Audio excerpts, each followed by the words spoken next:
Sudah Jadi, jelas, Bu. ya pertama-tama tadi sudah banyak ya dibicarakan, probiotik itu apa, sumbernya dari mana. Nah, ini sedikit saya, sampaikan, ya memang, di Indonesia ya, kita banyak memiliki, makanan fermentasi sebagai tadi disebutkan sumber dari salah satu bakteri baik atau probiotik. Nah, ini memang, dari sejak zaman dulu itu sudah banyak, makanan fermentasi itu digunakan atau dibuat oleh para petani atau penghasil makanan untuk mengawetkan makanan. Nah, ternyata selain diawetkan, nutrisinya juga semakin baik ketika dicerna dan tambahannya lagi ada mikroorganisme baik di dalamnya yang ternyata memberikan manfaat yang, baik untuk tubuh, demikian. Nah, selain itu ada juga hasil-hasil fermentasi berupa metabolit-metabolitnya yang mungkin Bapak Ibu pernah mendengar istilah postbiotik. Nah, itu juga bisa kita dapatkan dari mengkonsumsi makanan fermentasi, demikian. Namun, ternyata, dari hasil diskusi para ahli di bidang probiotik termasuk prebiotik juga, ternyata definisi probiotik itu tidak bisa digunakan, secara general kepada semua mikroorganisme baik yang ada di dalam makanan ataupun minuman terfermentasi, demikian. Jadi telah didefinisikan, probiotik itu seperti yang terlihat di layar Bapak Ibu sekalian. Jadi sebenarnya definisinya sudah tidak terlalu jauh berbeda ya dari definisi yang pernah diperkenalkan pertama kali. Hanya sedikit, dijelaskan di sini. Jadi probiotik itu tidak, hanya dikonsumsi saja tetapi menggunakan determinasi diadministrasikan karena tidak semua, mikroorganisme baik itu ternyata diadministrasikan itu melalui mulut, tapi ada juga dengan cara yang lain, demikian. Nah, ini adalah definisinya. Saya pikir ini tidak asing lagi ya, mikroorganisme hidup yang apabila diadministrasikan dalam jumlah yang cukup, mampu memberikan manfaat yang baik atau menyehatkan di dalam, inangnya atau mereka yang mengkonsumsi, demikian.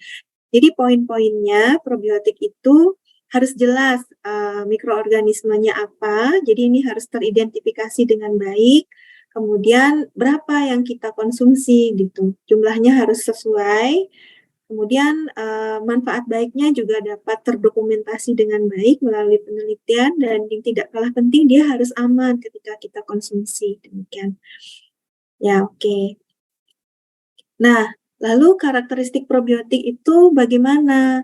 Dievaluasi, demikian. Jadi probiotik itu kan dia bekerja di usus, demikian. Jadi kalau dia masuk melalui jalur makanan, ya tentu saja banyak sekali, aspek-aspek dari karakter dari si probiotik itu yang harus dipelajari. Jadi pengujian sebuah mikroorganisme untuk bisa dikatakan sebagai probiotik itu sangat panjang.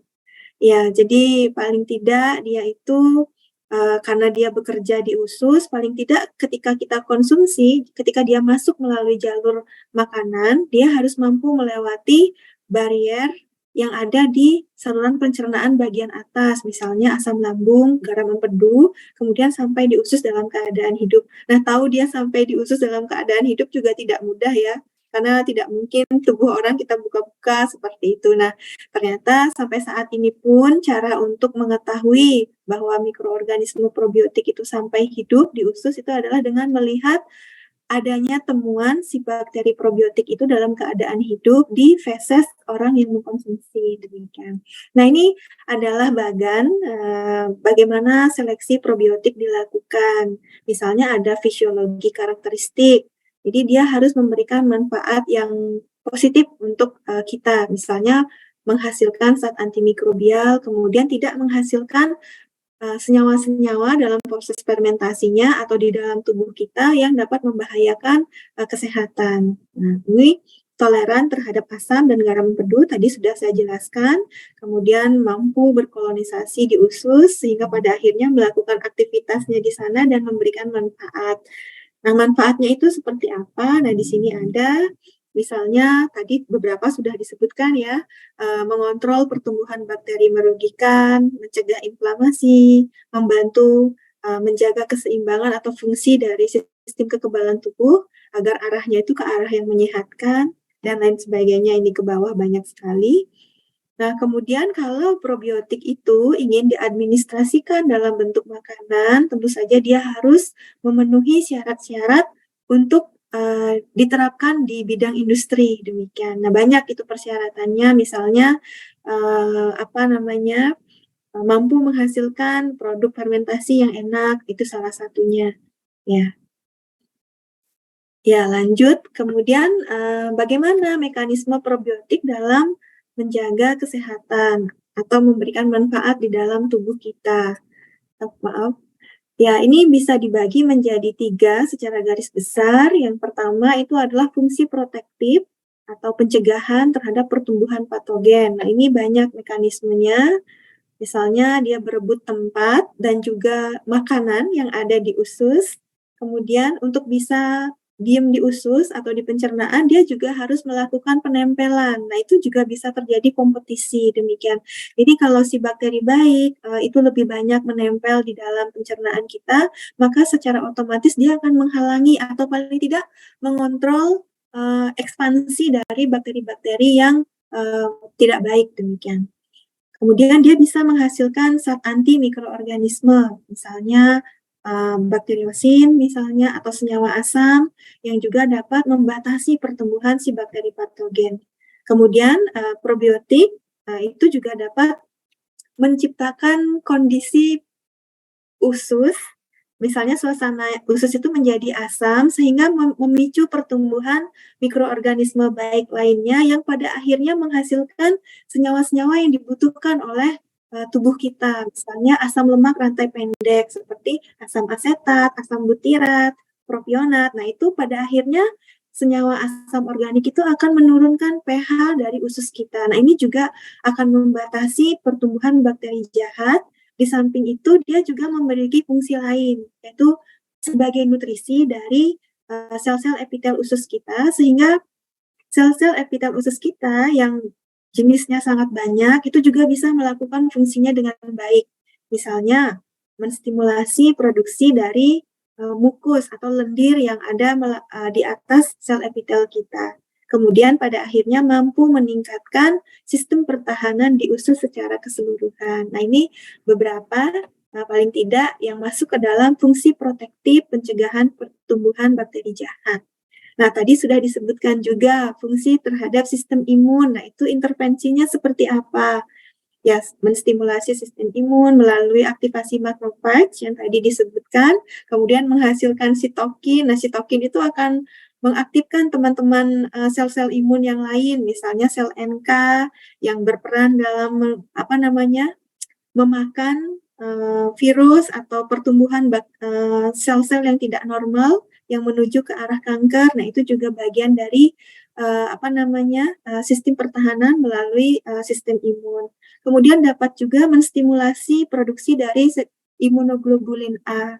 Nah, ini juga bisa dihasilkan di pencernaan kita sehingga membantu mengurangi risiko infeksi dari kuman-kuman patogen, demikian. Dan tidak kalah penting, tadi sudah dijelaskan juga, jadi kalau kita memiliki kerja sistem imun kita baik, sistem imun kita menjadi toleran, jadi kalau ada antigen yang masuk melalui makanan, nah itu reaksi hipersensitivitasnya akan bisa dikendalikan. Jadi kalau ada alergi itu reaksinya tidak parah-parah sekali, demikian. Nah, itu melalui sistem imun beberapa, mungkin ada lagi yang lebih banyak ya, namun paling tidak untuk saat ini beberapa yang bisa disampaikan. Nah, melalui metabolit tadi sudah saya sebutkan beberapa, jadi membantu memfermentasi sisa-sisa makanan termasuk laktosa, kemudian dapat memproduksi asam lemak rantai pendek, membantu mensintesis vitamin, dan lain sebagainya, demikian. Ya, ini beberapa mekanisme probiotik dalam menjaga kesehatan tubuh. Nah, kalau kita berbicara probiotik, nah dia kan tempatnya ada di usus, demikian. Nah, ini tidak bisa lepas dari konteks gut microbiota. Jadi, di dalam tubuh kita disebut sebagai superorganisme gitu. Jadi, ternyata apa yang membangun tubuh kita itu bukan sel-sel tubuh kita sendiri gitu. Jadi ternyata banyak sekali mikroorganisme yang tersebar di seluruh bagian tubuh kita, bahkan yang dulu dikatakan steril pun, dulu air susu ibu dikatakan steril, kemudian apa ya, air ketuban dikatakan steril, tapi dengan kemajuan teknologi, ilmu pengetahuan, para saintis juga pada akhirnya pelan-pelan menemukan ternyata tidak sepenuhnya steril, demikian. Jadi, termasuk, di usus kita ya, memang tidak dikatakan steril karena dia akan dihuni oleh begitu banyak mikrobiota, miliaran jumlahnya. Nah, ini paling tidak di usus kita saja sudah ada lebih dari 100 triliun, lebih dari 1.000 spesies. Nah, ini untuk, informasi saat ini, tidak tahu ke depannya akan seperti apa, demikian. Nah, ini ternyata komposisi dari mikrobiota usus kita ini sangat berpengaruh terhadap kesehatan karena dia jumlahnya sangat banyak. Jadi mohon maaf kalau kita buang air besar itu bahkan ada literatur menyebutkan 60% atau 2/3 dari feses kita itu isinya adalah mikrobiota. Sisanya adalah air, kemudian ada sisa-sisa makanan yang tidak tercerna, demikian. Jadi sebagian besar yang kita keluarkan pagi-pagi itu adalah gut microbiota, demikian. Kemudian kalau ditimbang itu bisa sampai 1,5 sampai 2 kilogram berat badan manusia. Nah, jadi karena mereka ini jenisnya sangat banyak, secara garis besar ada yang baik, ada yang katakanlah dia jahat, demikian. Nah, kalau ini komposisinya tidak seimbang, maka akan ada gangguan di kesehatan kita juga, demikian. Nah, lalu seperti apa keseimbangan dari komposisi mikrobiota usus kita? Nah, ini paling tidak data yang bisa saya sampaikan. Ini adalah data yang ditemukan oleh seorang profesor dari Universitas Tokyo ya, sudah lama, bahkan ini sudah diteliti pada orang sehat, itu kira-kira komposisi mikrobiota ususnya itu seperti apa, demikian. Jadi memang di dalam usus kita itu ada banyak sekali grup-grup mikroorganisme, demikian. Nah, mereka bisa dibagi secara garis besar mungkin yang menguntungkan atau juga yang merugikan. Nah, yang menguntungkan itu misalnya di sini saya cetak tebal ada Bifidobacteria dan Lactobacillus, demikian. Jadi ini saat ini memang masih menjadi primadona bagian dari keluarga besar komposisi mikrobiota usus yang banyak menjadi perhatian bagi para ilmuwan karena mereka banyak memberikan manfaat menyehatkan ke dalam tubuh, demikian. Misalnya Bifidobacteria dan Lactobacillus itu banyak berperan dalam sintesis vitamin, protein, membantu pencernaan, termasuk fungsi-fungsi bakteri baik lainnya seperti mencegah kolonisasi bakteri patogen dan juga menstimulasi sistem imun, demikian. Jadi ini arahnya kalau komposisi bakteri ini lebih banyak, nah itu cenderungnya itu tubuh kita menuju ke arah yang sehat, demikian. Nah, selain itu ada juga komposisi lain di dalam mikrobiota usus kita. Seperti bakteri yang ada di bawah ini memang jumlahnya tidak banyak. Jadi dia juga memiliki beberapa fungsi. Namun kalau jumlahnya terlalu banyak, maka mereka ini akan juga menghasilkan senyawa-senyawa yang tidak diharapkan ada terlalu banyak di dalam tubuh kita, gitu. Makanya diharapkan seimbang. Nah, ternyata seimbang di dalam konsep ini adalah bakteri yang lebih baik atau bakteri baik itu harus lebih banyak jumlahnya dibandingkan dengan bakteri-bakteri yang memang menghasilkan senyawa yang tidak kita harapkan terlalu banyak di tubuh kita, gitu. Nah, kalau senyawa itu terlalu banyak, nah, maka akan terjadi gangguan kesehatan. Nah, salah satunya adalah diare dan masih banyak lagi yang lain dengan mekanismenya masing-masing, demikian. Dan ternyata banyak tadi disebutkan terkait dengan diare, ternyata terapi antibiotik itu sangat besar pengaruhnya terhadap keseimbangan dari mikrobiota usus. Karena seperti yang kita ketahui, antibiotik kan sifatnya tidak selektif ya, bukan bakteri target saja yang dia bunuh, tetapi secara umum dia akan membunuh juga bakteri-bakteri lain termasuk si bakteri baik. Nah, karena itu intervensi probiotik itu juga disarankan pada mereka yang mengkonsumsi antibiotik, demikian. Nah, di sini saya memperlihatkan perbedaan paling tidak kondisi situasi di usus yang kondisinya sehat atau normobiosis dan juga usus yang terjadi ketidakseimbangan komposisi mikrobiota usus. Ketidakseimbangan itu juga dikenal dengan istilah dysbiosis. Jadi pada usus yang sehat, komposisi mikrobiotanya itu seimbang. Jadi komposisi mikrobiota ususnya dan jumlahnya itu, jenisnya itu lebih beragam, demikian. Jadi ada banyak jenis mikrobiota usus yang ada. Nah, ini beberapa di antaranya yang dominan.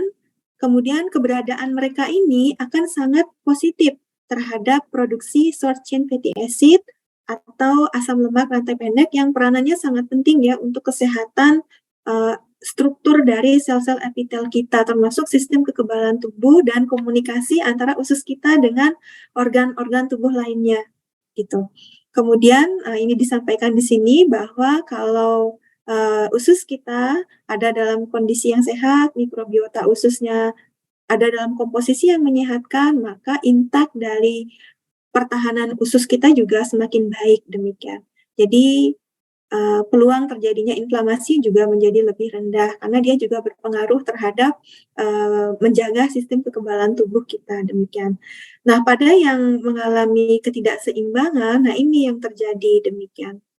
Jadi ada ketidakseimbangan komposisi mikrobiota usus, misalnya bakteri patogennya sangat banyak, integritas dari pelindung usus kita juga kacau, hancur. Nah, itu patogen akan sangat mudah menginvasi ke dalam jaringan yang lebih dalam dan itu bisa menyebabkan masalah, demikian, masalah kesehatan. Nah, ini beberapa di antaranya, misalnya terjadi chronic gastrointestinal infection, termasuk AAD dan juga masalah-masalah lainnya, demikian.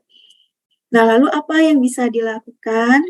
Nah, ternyata sejauh ini yang sudah dilakukan seperti yang kita ketahui adalah treatment antibiotik, pemberian probiotik, kemudian intervensi pemberian diet yang baik, termasuk konsumsi prebiotik seperti yang tadi sudah dijelaskan, agar bakteri-bakteri yang kita harapkan terjaga populasinya itu juga mendapatkan makanan yang mereka butuhkan, demikian. Dan ada juga istilah fecal transplantation, demikian. Jadi komposisi mikrobiota usus orang yang sehat itu di treatment, jadi tinggal mikrobiota ususnya saja, kemudian itu dipindahkan ke dalam saluran pencernaan orang yang sakit, demikian. Nah, ini sudah banyak diteliti dan cukup diterima, jadi penelitiannya masih terus berlanjut, demikian. Nah, lalu bagaimana mekanisme dari si probiotik untuk menangani diare? Nah, ini salah satu mekanisme saja pada AAD, antibiotic associated diarrhea, tapi saya pikir secara umum mekanisme probiotik itu sama, demikian. Jadi seperti yang sudah dijelaskan tadi, konsumsi dari mikroorganisme baik atau probiotik itu akan membantu menyeimbangkan komposisi mikrobiota usus, sehingga dengan beberapa mekanisme yang ada, misalnya dia dapat menurunkan populasi opportunistic patogen, kemudian meningkatkan produksi short chain fatty acid, sehingga integritas dari sel-sel epitel kita atau kondisi mucosal barrier di usus kita itu semakin baik. Nah, dengan semakin baiknya kondisi kesehatan dari sel epitel kita, itu juga dapat mempengaruhi penyerapan air, demikian, di dalam usus kita. Kemudian ini sudah disebutkan gut barrier integrity-nya menjadi semakin baik, demikian. Nah, ini beberapa mekanisme umumnya saja.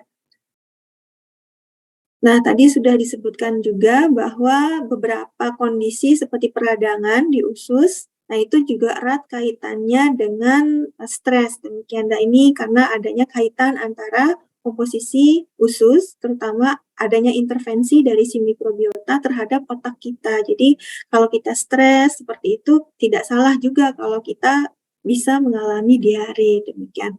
Nah, hubungan ini juga dipengaruhi oleh komposisi dari si mikrobiota usus. Jadi mengkonsumsi probiotik itu juga mampu mempengaruhi mood atau rasa cemas kita, meskipun saat ini penelitiannya masih terbatas, tetapi literatur sudah banyak yang menyebutkan hal itu, gitu.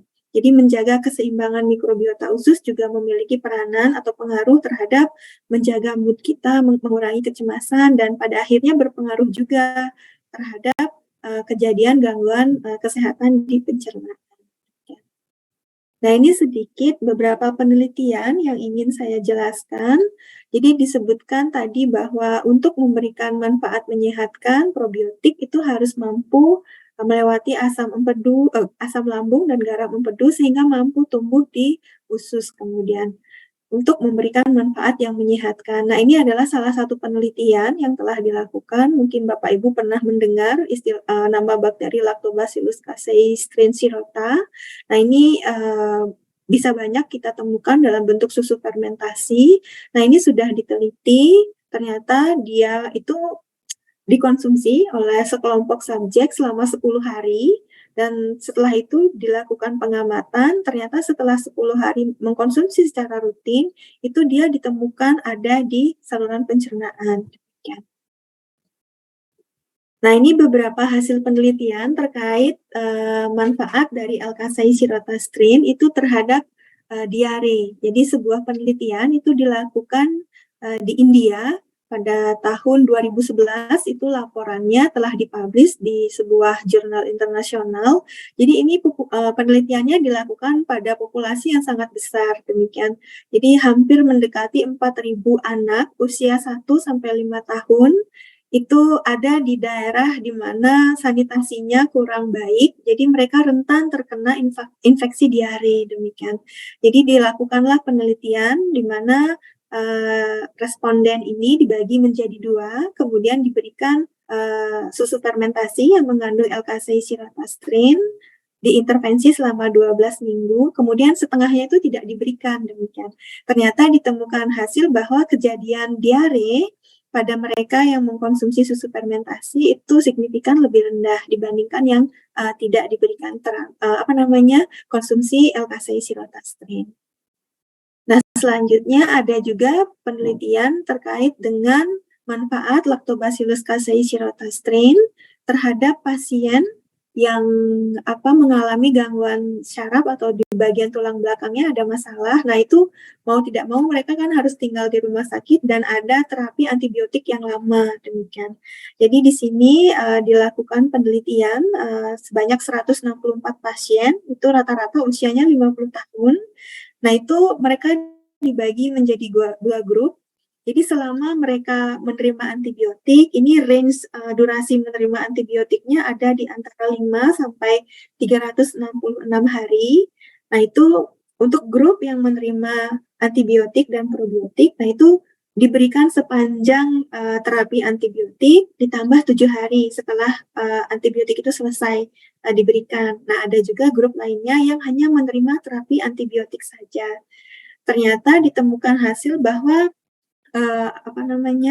kelompok yang mengkonsumsi antibiotik ditambah Alkasai shirota strain itu ditemukan kejadian AAD-nya itu ditemukan lebih rendah. Nah, ini juga salah satu yang AAD juga dengan jumlah pasien sekitar 700 ya. Ini usianya sekitar subjeknya itu 69 sampai 71 tahun. Desain penelitiannya hampir sama, jadi satu grup diberikan antibiotik ditambah probiotik. Nah, probiotik dalam hal ini diberikan sampai 3 hari setelah penelitian itu atau penerimaan antibiotik selesai. Nah, itu tetap diberikan probiotik selama 3 hari.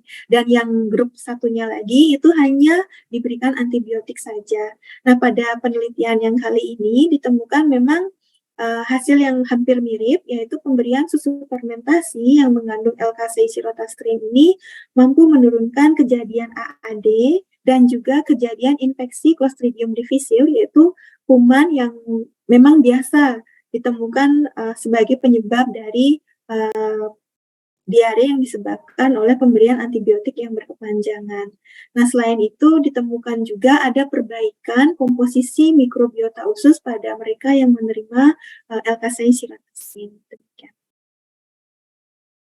Ya, penelitian lainnya yang terbaru ini dilakukan di Vietnam ya. Ini juga penelitian yang melibatkan banyak sekali responden gitu. Jadi pada mereka yang ada di daerah yang ekonominya rendah, nah cenderung mengalami status gizinya kurang baik. Nah, itu juga cenderung mudah untuk mengalami gangguan kesehatan. Misalnya gangguan pencernaan termasuk juga gangguan, infeksi saluran pernapasan bagian atas. Jadi penelitian ini dilakukan melibatkan sekitar 1.000 anak-anak usianya 3 sampai 5 tahun. Jadi intervensi susu fermentasi dan, yang mengandung L-Casein-sirotastrin itu dilakukan selama 12 minggu. Dan ternyata ditemukan insiden gangguan pencernaan seperti konstipasi, diare, dan juga saluran pernapasan bagian atasnya itu mengalami penurunan. Nah, hasilnya bisa dilihat misalnya untuk gangguan pencernaan untuk diare itu di grafik yang sebelah kiri ya. Nah, itu yang biru itu adalah kelompok yang mengkonsumsi L-Casein-sirotastrin, kemudian yang merah itu yang tidak mengkonsumsi. Jadi, sepanjang penelitian, selama 12 minggu bahkan setelah follow up, itu juga ditemukan, terjadi ada tendensi penurunan dari, kejadian diare, demikian. Ya, demikian yang bisa disampaikan. Saya pikir untuk mekanisme bagaimana si, bakteri L-Casein-sirotastrin ini bekerja yang kurang lebih sama seperti mekanisme pada umumnya, melalui menjaga keseimbangan mikrobiota usus, kemudian menghasilkan asam lemak rantai pendek, termasuk juga mempengaruhi sistem kekebalan tubuh, demikian. Jadi ini adalah, summary umum dari apa yang telah saya paparkan.